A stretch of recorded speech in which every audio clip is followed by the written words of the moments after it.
Alrighty then, it is time to get to work. We have 4 games to go through here. A deep dive into all of those remaining preseason games, and thankfully there wasn't a heap of injuries, but a couple of smaller ones, and one big one, unfortunately, and it was two, I think it's going to be a bigger one, to Cohen Hess there in the Cowboys game, but we'll get into that in a second. Kick things off, guys. So much has changed in sort of my team at the moment, the structure I'm looking at as well. It's a wild, each game changes something, whether it's a little niggle, whether it's someone has shown some improvement and the like. If you do want to see the changes that I'm making on a hourly basis, or however often it changes at the moment, please consider joining that private group there on Facebook. You've got 4 or 5 days now to jump in there before that is done, and you don't have to hear me talk about it anymore, unless you're in it and you're absolutely benefiting from everything involved there. So all the details are in the description. Jump in there. Dragons 34, the Tigers 18 in this one. So this is last night, obviously. And the Dragons played much better. The Tigers were very, very poor, unfortunately. So let's just look into the team stats to kick things off. A little bit more possession to the Tigers, which doesn't bode too well either. And only 51.5 minutes with the time in possession, so ball in play. Completion rate for Tigers at 95% is absolutely incredible, but they were very, very slow and just not good enough at the game of football, unfortunately. There were a few bright spots, which we'll speak about. With the Dragons, for them to complete a 68% and drop the ball 11 times and win very, very comfortably out here is not great signs for the Tigers there. But in saying that, let's get into some of the individual performances there. So Connor Mullars, and he ended up playing sort of basically just the second half, or a little bit into the first half and the second half, and tackled his butt off. So he did a cracking job there as well. In the centres, it was Moses Sully, who was incredible, again, against a Tiger side, but he does look fitter and stronger, and I am predicting a bounce back like I have been in the preseason content. And I doubt that he's going to go as enormous as he did in this game. Played the majority of the game, sort of close to 70 minutes there, and did a good job. Tyrell Sloan was much better in this game than he was in the previous as well, and Jaden Su'A is an absolute beast, that is for sure. Same with Stefano on the other side. He seems to do this. He seems to play sort of that 40-odd minutes and really be dominant, and that was on show here with the 55 points in this one. So with the Dragons to kick things off, guys, Zach Lomax obviously scored a try there. He's 5 from 6 on conversions. I still think you expect him to score pretty well on a wing. And then you've got Sully and Bird, who I think both could average somewhere. Bird obviously higher than Moses, I think, in this one. But for Sully, I think he can get closer to that 40 mark, which would be exactly what we want. I definitely think there's a possibility he can get there. It's more likely it's a 35. But I think either way, at his price with some of the injuries that are around, he's definitely not the worst option if you're looking to have a secondary guy if Aitken doesn't get the role, because that's something that we looked at in yesterday's games with the Dolphins there, is that it's very, very likely that Lem will be starting and Aitken was sort of playing on Felice's side. So unless Felice goes to the middle, unless Aitken goes to the middle, you're probably looking at Penasini, who obviously looked great in that game that we just watched there as well. So Sully, definitely an option. Keep him in your book there. And then Jack Bird, price too high, obviously on the edge and middle games that he played last year, but he'll be great. And I think with Sully as well, guys, that he gets Ravalawa on his left side, and I think that's good news, because he hasn't really had a dominant winger on his side for a bunch of years, really. They've kind of cycled through that left-hand side, and the right side with Rava was always strong with him getting lots of tries. So again, picked up a try in this one, and there will be games there where Sully picks up try assists on that. He picked up a try himself and could have had a second, apart from an obstruction there. So something to note there for sure. Flanagan actually kicked a little bit more in this one, guys, so that was obviously helpful to note there. 152 kick meters, sort of a little under 100 there when Hunt was on the field, and then Hunt went off with about 20 to go in this one. Flanagan, they kept him on, and then he came off, and I think Hunt was trying to go back on with about 10 minutes to go, but that didn't happen, obviously. So Flanagan, again, these are the games that he'll show that he can get you a 30-odd, and if they do play this well, then I think that they'll do a little bit better. They played much better than they did last week, but again, against the Tigers, as I said, who completed well, but just weren't able to have any speed on the ball or anything like that. Someone that really jumped out off the page for me in this one was actually Francis Molo. He ran really, really well, 164 meters for 58 posts, and if he can continue to do that, he's not going to be fantasy relevant, but I think he's going to help the Dragons middles, that's for sure. And then guys like Hunt and Flanagan, And Little, who we saw in the first half, dominated. He got 38 points in just under a half a footy, which was very, very good. But as we saw, Connor Mollies there come on and did really, really well defensively. Yeah, worked his butt off, as I said. So that's something to note there. But if he's not on that bench, then Little becomes an option, given he played really well. But there's a little bit of an injury concern on him as well, so something to note. Blake Laurie, kind of only 27 meters for him, wasn't great. I believe he had to go off at one point. Correct me if I'm wrong, but I think that's why he ended up playing, only getting 18 points there with 17 tackles. Eisenhuth, I think you can take out of your considerations, guys. You got Lucy coming over, and then Ramford Tyler Mariner played really, really well there and got the 41. So 64 run meters for him, big tackle numbers as well, 28 for 2, and obviously some attack inside of that with the try assist and the line break assist there as well for Tyler Mariner. So I think it's going to be hard pressed to see Eisenhuth get big minutes in the middle or on the edge as well. Guys like Viliami Fafita came on and played a little stint, but I think with Lucy coming, it's hard to see him get on that bench as well. Someone to know, guys, Jaden Suo, he played about 60 minutes and he got 58 points, and it's the best I've ever seen him the last few weeks, that's for sure.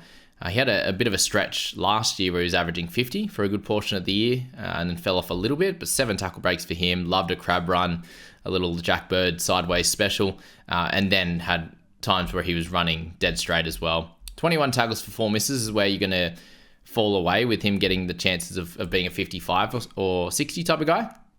And that's probably what you need to note on Suo, is if he's going to play 80 minutes and can drop down a few of the missed tackles, then he's going to be a gem, that's for sure. Jack de Belin was the strange one, guys. 33 tackles, 6 misses. He does look a little bit slower this year than he did last year. I don't know if he's carrying something or what's going on, but he definitely doesn't look the same. Even in attack, he was sort of a bit elusive. He'd get a couple of tackle breaks, he'd get the offload, and just didn't look anything like it. So I think at this stage, we can move away from de Belin and then just stick with the Murrays, the Haas's, the Hopgoods, these types of guys at that top tier range. That's for sure. And I think from there, there's not really much else to say from their bench, is there? No, that is all. Okay, let's move along to the Tigers. Obviously, as I said, a pretty poor showing for them overall. A lot of these guys you can leave out of your sides. I think, Caesar was solid, but I don't think you can look at slotting him in your team from round 1.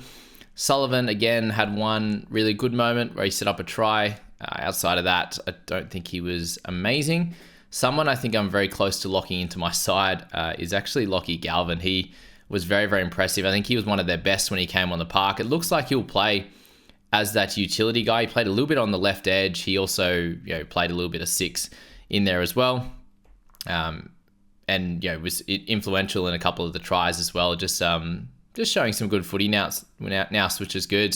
So I think Galvin is a high chance of being in that 14 role, and obviously being second or next in line, I should say, to get a spot in the halves, and could fight his way into a start as well. I don't think Sullivan is completely set, and so Galvin, I think I'm willing to take a punt on at 230 as a guy that could do a good job for us. But we'll see. That's where my head's at the moment. If we don't get any other cheapies, then he'll be one of my cheaper guys. There's also one we'll speak about in the Cowboys game, which will be interesting for sure.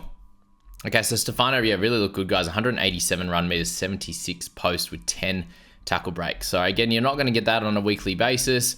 Tackle numbers for him, 21 and 1. So yeah, solid overall. While we're on the tackle numbers, guys, Api Coruscant, 27 for 9 misses. And these hookers at the moment, it is an absolute wasteland. And that's why I'm very, very much looking at Harry Grant as one of the clear top options, obviously, in the hooking position, but as a bit of a safer option. And he's probably the only one that didn't miss a bunch of tackles this weekend, which is funny because Grant usually misses a bunch as well.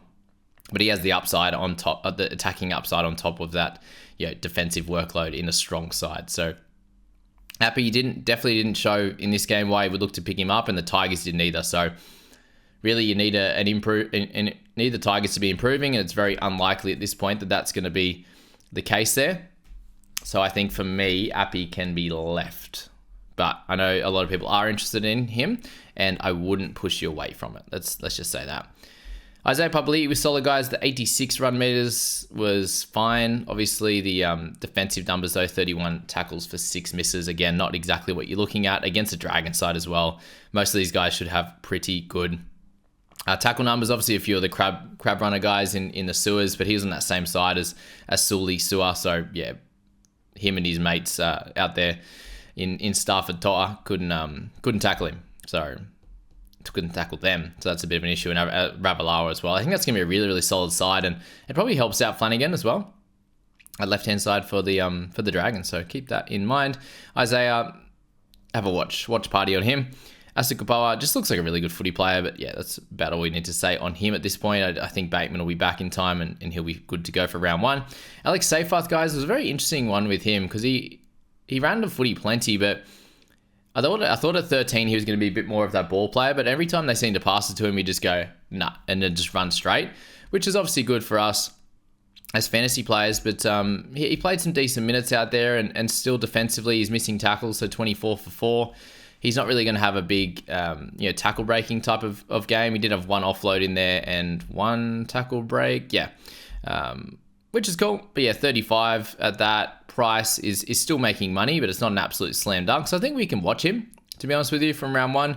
And yeah, I think he could be a looper, obviously, or Galvin could be a looper. And you look there, and he's a running 5'8" there. Lockie, 97 meters run. He did get 30 points in 50 minutes or whatever it was, something like that. No, he came on 25 minutes gone. So 55 minutes there that Galvin got. And a little bit of a running roll on that left-hand side, which was good for 90-odd meters. No tackle breaks in this one, so there's obviously room to grow in that. One offload, which was cool. And defensively, 13 tackles for a miss. So happy days for Lockie on that. There's no attacking stats. He did have 120 kick meters. So to get 30 at 230k off the bench in what could be his type of role in a 40 or 50 minute role, in a good way, I think at 14, but it could be less, obviously, and obviously a looper in round one as well, with a chance if there's injury that he'll come straight into that side and potentially lead it, which is wild at 18 years old. But he is very talented, and that's all I'm going to leave you with on that one.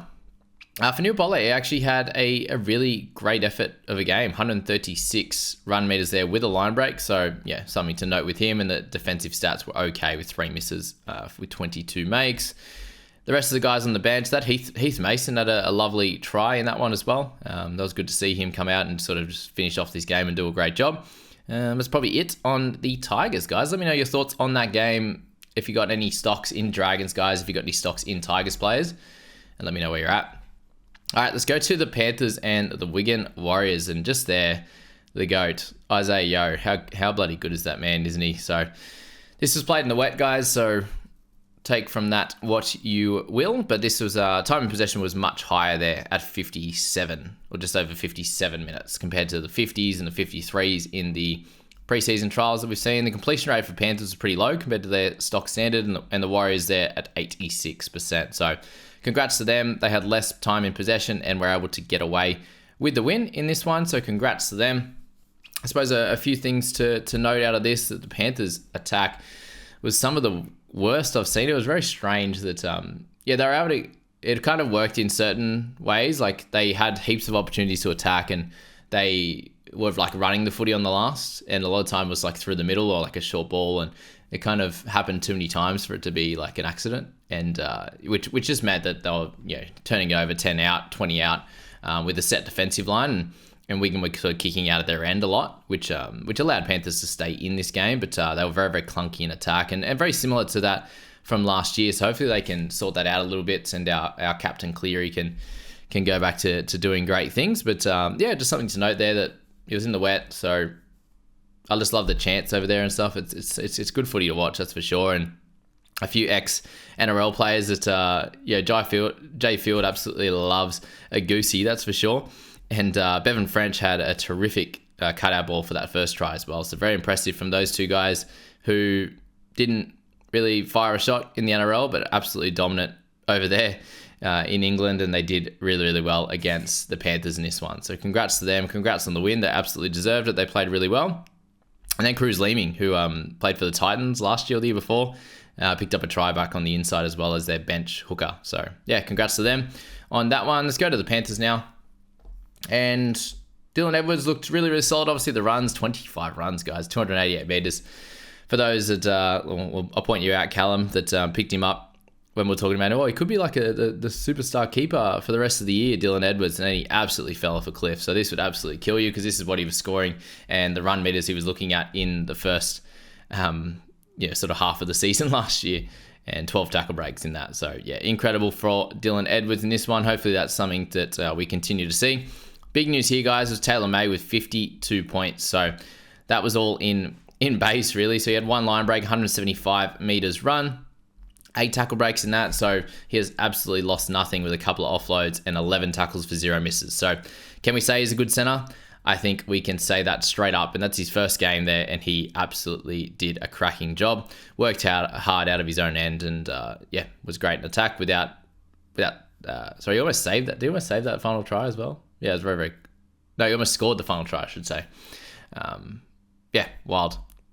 Good efforts from him. Isaac Tungo as well with 38. So both those guys did really well. All the outside backs had to do plenty of work. 245 run meters for To'o, and 145 for Tungo, and 136 for Taruva. And unsure what's happening with Taruva at the moment. It looks like it might be a MCL type, PCL type of issue, something like that, with his knee going into the turf. So just keep an eye out on him and any news on him over the next few days. What about Jack Cole coming out with 152 run meters for 52 fantasy points? So he's one to look at in the future, obviously. And if Jerome Luai has any complications, then Jack Cole will come in and do a good job. He did have a line break, but 27 tackles for 0 misses is clap worthy. That's absolutely incredible. Well done to him. Cleary, what a softie. 19 tackles for 3 misses. Come on, Jack. Can you be a bit more like Jack, Nath? Jesus. But what about Nath? 237 run meters. So he didn't have a cracking game at all. Didn't have any try assist. Did score the try, obviously. Without a line break, is that correct? Without a line break, yep. For 60 points. And yeah, didn't do anything super special there. Only 327 kick meters, had more run meters. Obviously, then ran the footy more. They did, clearly, as I was talking about, than they did kicking the footy. But 60 in a game where he didn't do that well, I think is great. And it's very similar to that of Hines in the All-Stars game, was that he got 61 or whatever he got in a well-beaten side. Sorry, in a game where it was wet and he didn't do anything well. They did win that game. Anyway, Mitch Kenny at 60 points for this one. People asked me about him already, and he's one of those guys that can have massive tackle number games, 59 tackles for 3 misses, and then there's other games where he has 10 misses and like 30 tackles. So he's such a hard one to work out, because there are games there where he really, really struggles in that side of the ball, and he got try assist in this one as well. So there will be games where he gets high, and there'll be games where he gets low. Someone that is not inconsistent, that's Isaiah Yeo. He is an absolute beast out there on the park. 80 minutes again, 160 run meters and like 35 tackles for 0 misses. He gets offloads, he gets tackle breaks in there as well. So Isaiah is super impressive, and someone that you should always look to have in your side, that's for sure. You should never be dismissing him, let's say that. Liam Henry, guys, 20 in about 25 minutes, I think it was in the end. He only played in the second half. He had Lindsay Smith playing, I believe, 49 minutes. It actually gave us all the minutes. 47 for Lindsay. 16 minutes for Liam Henry. That actually works out well. He's such a workhorse. He defended his butt off. 16 tackles for no misses in 16 minutes, which is great. But the big issue here with Liam, you're looking for him to sort of take Spencer Lenu's role as a 30 to 33 minute guy, and Eisenhuth took that in this game, the 29 minutes. Lindsay Smith playing 47, which is massive. And you had Luke Garner playing 59 on that edge. So yeah, that's probably the big thing to note, is that would be pretty normal that one of the edges would lose some minutes, sort of play about the 60 mark, and then Fish Harris or Leota plays they split 40 and 50 kind of between them very normally in games. And then Lindsay Smith here took the bulk of that, which was frustrating for anyone looking at like a Liam Henry. And then Scott Sorensen will be back returning from this game. It sounds like it's a bit of a leg issue. He should be fine. Okay, let's go to the Raiders and the Cows, guys. Make sure you check me out on the socials as well. NRL Cricket Analysis there. Podcast is a cool one to check out as well. If you just find that easier as well, that you can jump on and do that. So thanks for being here. Raiders and Cows there, 26-36. Cowboys won, and they didn't look great at the start, that's for sure, when Strange and Savage went over before the Cows scored a try.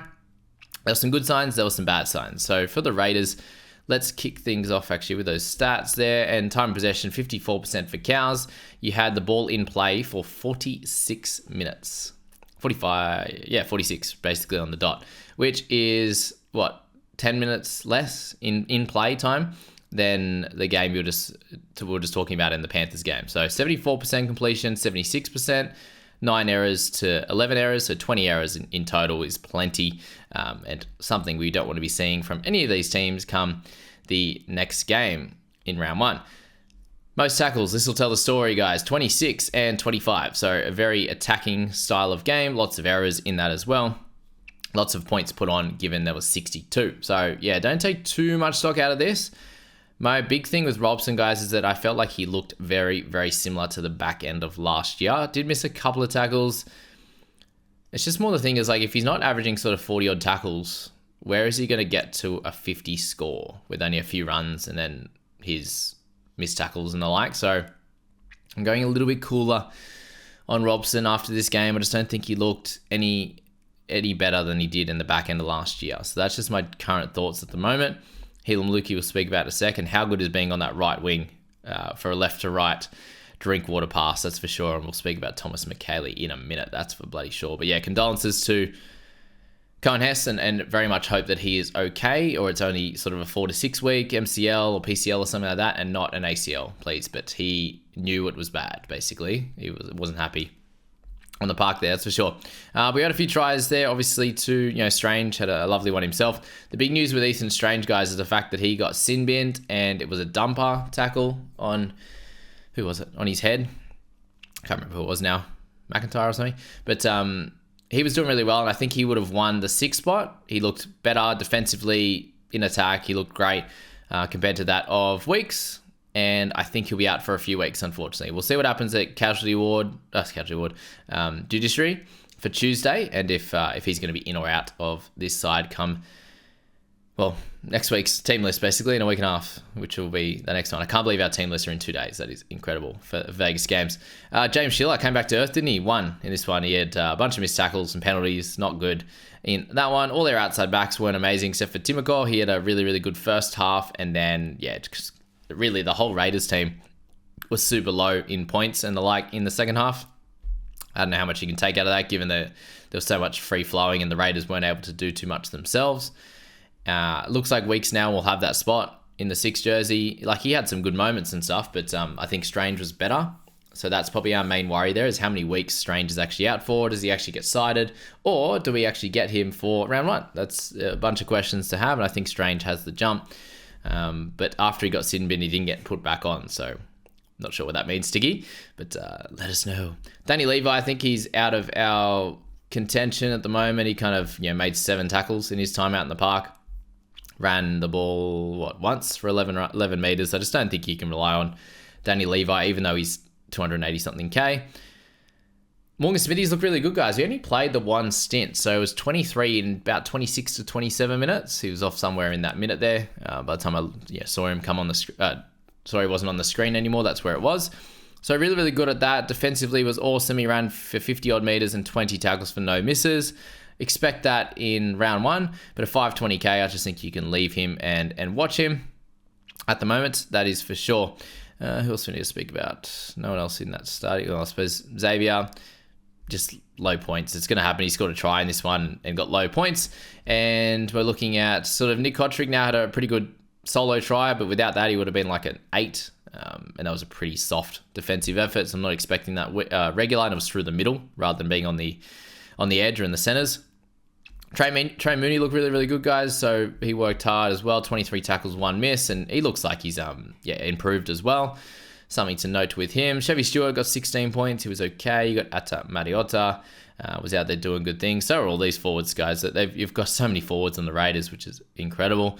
Peter Holler scored another try. And then Zach Hosking with 25 points and some absolutely beautiful tackle technique. That is for sure. So we'll see what happens with him. I'd say he's going to come off the bench. And Elliot Whitehead might move to the middle a little bit. But obviously Whitehead didn't play many minutes in this one. Just the 8 points for him. Let's go to the cows now. 3 teams to go. All right, let's do it. So Scotty Drinkwater looked just as good. He didn't run the ball as much, 52 run meters, but 3 try assists, line break assists. The left to right pass is incredible. And just creates things. There's one where he got out of dummy half and took 3 defenders with him and just offloaded it back on the inside to Zach Labour. who scored. And let's talk about Laybut now. And I think he is really, really good footballer. And he's taken the leap. Obviously, he was brand new last year and showed his talent. Unfortunately, he's priced himself out of contention for our fantasy teams. But he looked great, guys. 60 fantasy points in this one with a try. Ended up getting a goal kick as well, which is cool to know that, it's Holmes, Drinkwater, and then Zach Laybut, his third choice in line for later down the track. But he was awesome, and that's exactly what you want to see, that leap. And defensively was pretty solid as well, I believe. Yeah, and he had to make 5 tackles, 1 miss.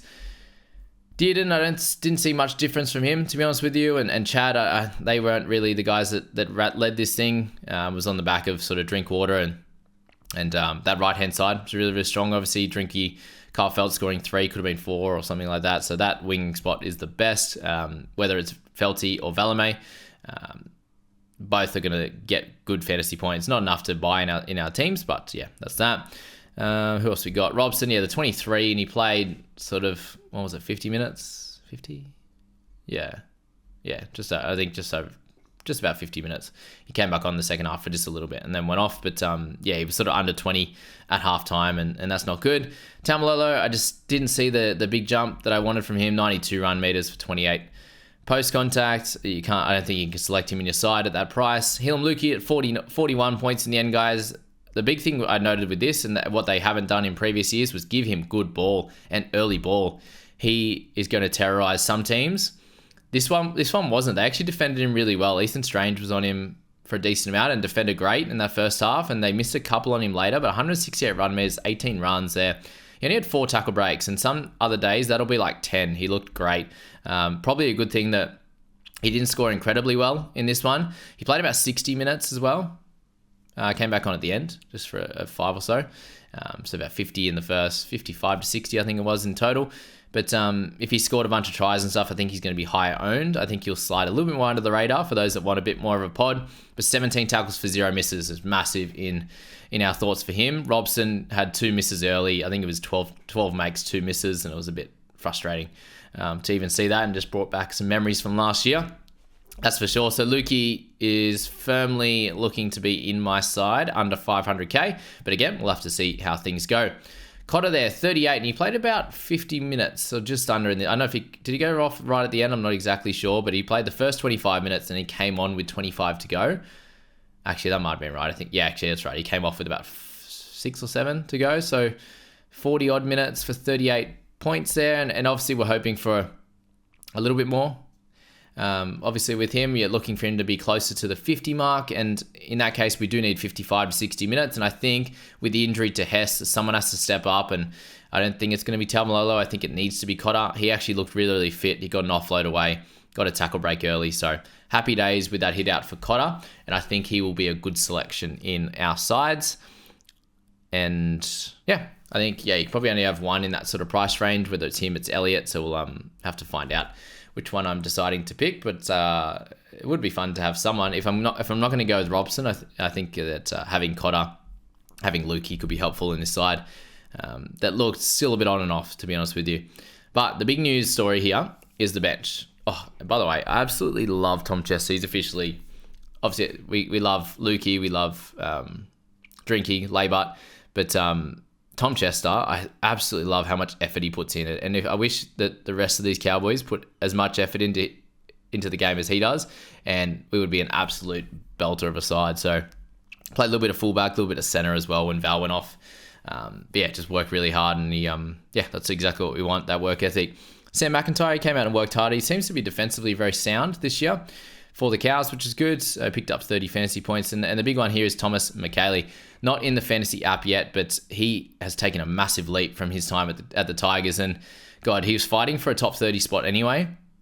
For then Cohen Hess to get injured, and he absolutely stepped up. And he's the only forward, I think, that we have. Finne actually, Kulakefe actually ran the ball really, really hard. Lukey ran the ball hard as well, but they're obviously on the edges for the most part. But no middles run the ball that hard, apart from close to Griffin Neem there, I'd say.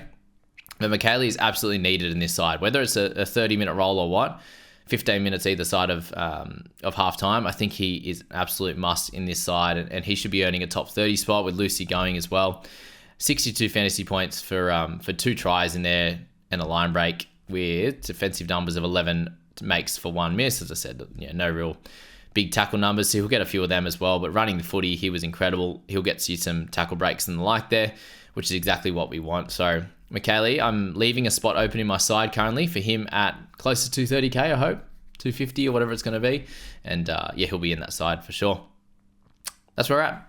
Let's leave it to the last one, guys. So we've got Titans up against the Eels. A finish of 26-16. And there were some great signs in this, and there were some sad signs in this, because I was really super keen on Bailey Simonson, guys, and unfortunately he has picked up a little hammy niggle, so they had ice on him on his hammy there at the end, which is a little bit frustrating, that's for sure. And he had 23 points at halftime, or he went off just before half, and had a try assist in there, ran the footy well. I think I said to the guys in the private group, after that first run where he got a tackle break and ran for an extra sort of 10 post meters, I was like, yep, you are in my side. And then Will Penasini a second later gets an awesome try, just manhandling people on the right-hand side. I was like, oh, Penasini, you're in my team too. So at one point I had both of them. And it looks like we might have to change that with Bailey at this point. Was really happy with everything that he did in this one. He only had to make 2 tackles. So a lot of it went down that right-hand side with Penasini, who we know is a guy that is like a 17 tackle for 3 miss type of guy. So that's awesome.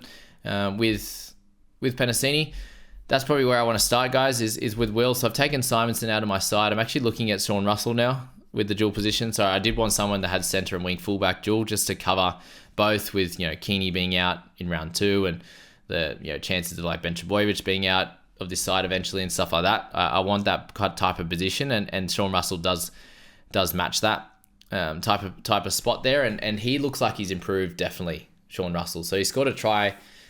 Kicked a couple of goals actually in the first trial for 40 points, and picked up 27 in this one. And I think he played about 65. He was offered or 70 in the end. I think he came back on for the last 5 or 6 there, and played the first 60 odd. So 27 for him with no tries, no line breaks.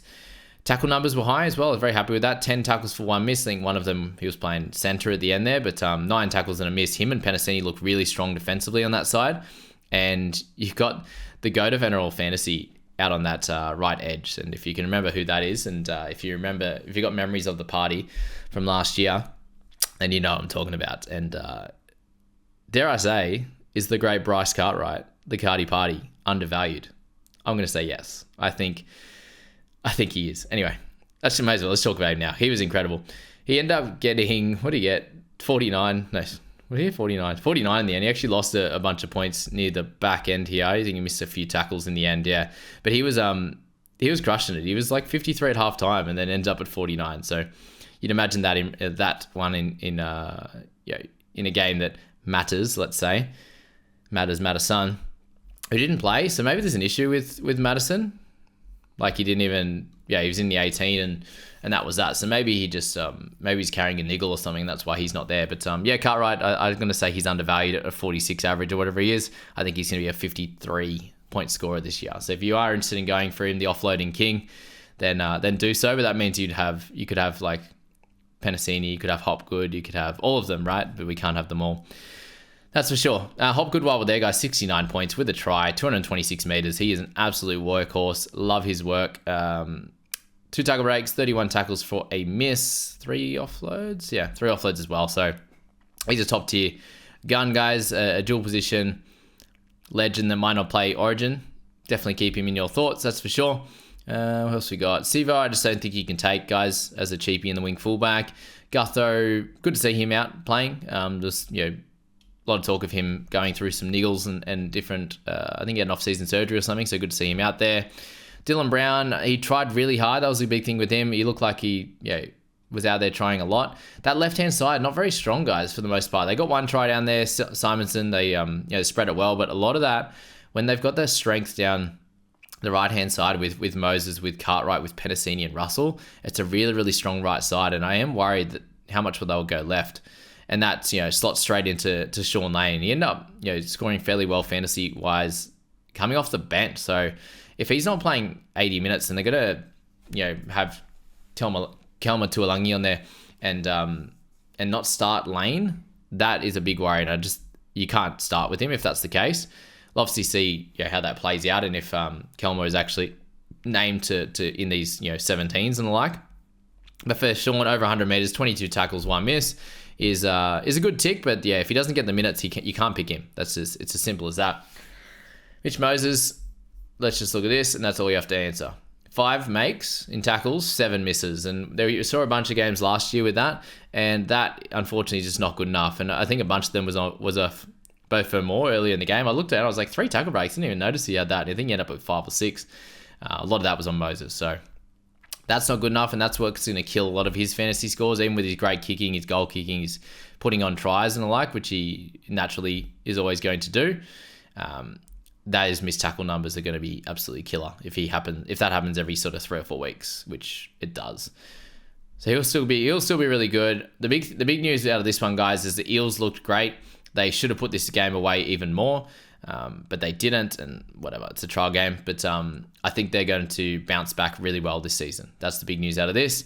Titans, probably lucky that they have a slightly easier draw to kick things off because they weren't up to scratch, I don't think. They were missing, obviously, for Feeder. They were missing Foran. He didn't play this one. So that's a couple of big outs. Obviously, Jaden Campbell as well.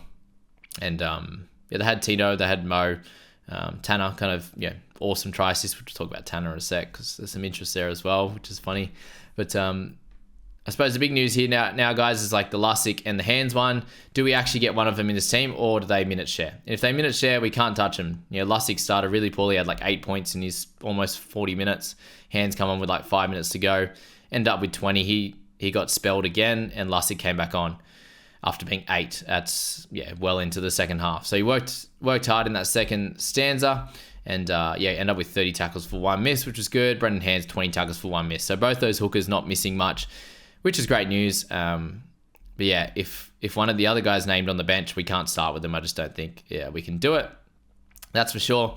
Ogden got to try. Makatoa, Morgan Harper could be there round 1. It seems like it's very small for Simonson. So if he is named round 1, I still will look at him. But it's a little bit of a red flag that he has a hamstring niggle. All right, let's go to the Titans there. And Keanu Kearney, let's start with him, guys. 33 points. Run meters 170. Awesome kick return meters up at 86, just as a zoomer. Absolutely flies. He's super young. Good post-contact meters. The only thing to note, I suppose, here, 7 tackle breaks was great. He'll be in my side. The only thing to note is that they spoke to Campbell on the sideline, Jaden that is, and he was hopeful to be returning in round 3 or 4. He was saying he had some complications with his surgery, which was really frustrating, and the recovery. And he's hoping to return in round 3 or 4. So again, it is very likely that it's going to be in round 5. It could be earlier, and that could kill us, but I still think it's worth taking the risk on Kearney when he can, in that really tough wing fullback position, he can score 33 in a team that was very, very well beaten, and he didn't even play the full game. So that's something to note with Keanu. My goodness, the AKP Camperera try off Beau Fermor, he almost dropped it, and he was like sprinting at 150 miles an hour as he was like juggling the ball, and Sean Russell like defended really well, but you just can't beat speed. That was absolutely incredible. He'd have to be close to the quickest over 20 meters in the comp. He's probably gone faster, which is wild. So it was one of those ones where it was just like he caught it and then zoomed past, like Russell like dove and got like the back of his jumper. It's just like, whoa. One of those. Anyway, crazy. Harley Smith-Shields, he had a better game. Defensively was much better, obviously. 14 tackles for 2 misses. Ran the footy as well. He's always sort of working hard in that sense, but was under 100 meters compared to the other guys. He didn't play the full game either. Brimson went off with some precautionary. good English. For him at about the 60-minute mark, he was on and off injured throughout the game, so that's something to note. I don't think we'll look at him anyway. Tanner Boyd, let's talk about him. So that was the easiest 33 at halftime. He does seem to fall apart in the second half, which is a bit of an issue. He did drop a very easy ball, but Tanner Boyd, I'm just not that keen on Robson anymore. And Tanner Boyd with the hooker half duel is someone that's really piquing my interest, and I was speaking to a few guys about it, and they are interested as well. So Tanner there running the ball for 37 meters. That try assist was awesome. It looked like he'd taken a step up in that first half, even though they got absolutely trounced. So he was on 33 with a try assist, missing all 3 of his goals. So you kicks 2 of them, you get a 50 in a really terrible game, priced at about the 46, 45, whatever he is. So I definitely think he can be a 50 guy and they have a very, very nice draw to kick things off. By round 2 is the only kind of annoying one, but if you do need a half or you do need a hooker, I would definitely have spoken around him and not spoken about him too much in this preseason. I definitely thought in that first half he'd taken a leap with his game management and the like. The Eels were just too good for the Titans, but obviously in that second half there wasn't much for fantasy points for many of these players. And the big thing there is obviously the tackles. So 16 tackles, no misses, 560 kick meters with a try assist, and that's all that was for 45. There'll be other games where, as I said, he actually kicks a couple of goals. If they're winning games, he'll pick up another try assist, or he'll be able to score something himself, and he'll be sort of somewhere around that 50 points. That's a little bit upside. Could have games above. Very unlikely he goes under 40, I think, this year.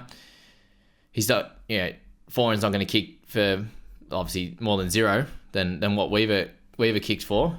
Well, until the end, 68 kick meters after 4 kicks, but Foran doesn't kick for much either. So if Titans actually can have a good start to the season, I can see him averaging over 50 for the kickoff to the season, and that would be cool. But until then, we don't know how that's going to look. And he didn't actually play the full 80 either for this 45 points. So that's something to note as well. So I'm talking myself into Tanner after selling him at a very cheap rate last year. Sold him undervalued, and I may buy him overvalued. No, I don't think so. Don't think he's overvalued at all. At worst, I think he's on par for a guy that is dual position and can help you in that hooking position and the halves if you so need it. And if Fogarty's not there, I think he's a definite for my team if Fogs is not there, because I don't think you can go. Weeks you're going to need to play in the wing fullbacks. Are you going to go Flanagan? If you just got Hutcho and a Cleary with no backup, Tanner could be really helpful. So that's something to think about. Anyway, Keenan Palacia is not him, guys. He only got the 1 stint in this one. He made 12, missed 4 tackles. They were very, very early on. His PPM is junk anyway, so just don't look at him. But for more guys, he was a really good return from him. 89 meters run. He picked up some tackle breaks, 24 tackles, 2 misses. There will be games he'll get up into the 30s. Obviously, he was one of the higher ones. 30 for Chris Randall was high, and there was a few 20s. But outside of that, he had a lovely pass to Camprera, picked up a try assist. So it's going to be a fun left side with AKP, and you can see there it was a bit of a weapon ball that Fafita was kind of hitting AKP with and picking up tries. So it's good to see him on the left side as well, because that'll be Foran side, and he'll only score better next to Foran compared to being with Weaver, who is a good player, but he's young compared to Foran. We know what he can provide. You saw some good minutes for Chris Randall, Aaron Clark, Cleese Haas as well, and I expect all of those guys to play some decent minutes with Jolliffe off the bench as well. Jacob Arlick was solid, guys, at 27. Didn't play the full game, but defensively was good, 24 tackles for no misses, but didn't run the footy heaps, if I am correct. 28 run meters. So that's not ideal, and it's definitely not what you want in your side. On top of that will probably do us, I think. That was fun. There's a lot of chat. Tino looked great as well. For those who are looking at him, didn't play massive minutes, but 41 there. He picked up 5 tackle breaks, one offload. Tackles, he missed a bunch, but that can be him, especially early in the season. But he did look very, very good, and I think we will leave it at that. So big thanks to you guys for checking into all these preseason games. The preseason is done. We have trials. Trials are done. We have team lists on Tuesday for the Vegas games. Super excited for that. I think I'm going to leave my team right now as it is until we see those team lists. And I'm just going to lock in the guys that I'm going to be taking or playing in Vegas and put them in my starting side. And then the rest is going to be super fluid. You do have to create a full 21 guys. Make sure you have to set your captain and your vice. So if it's a Murray, if it's a Haas, if it's whatever, and Cleary's going to be your captain, then lock that in. And then the guys that are playing in Vegas, they'll be locked in, and the rest can be fluid and move around. So have a few different plans and make sure you keep a little bit of cash in the bank just in case you have to change things around. But we'll jump in, and we've got a full player checklist video tomorrow with Matt from the private group there. If you want to jump in that, do so. Description, everything's in the description, and DM me is the easiest way to do it. And thanks for being here. That'll do.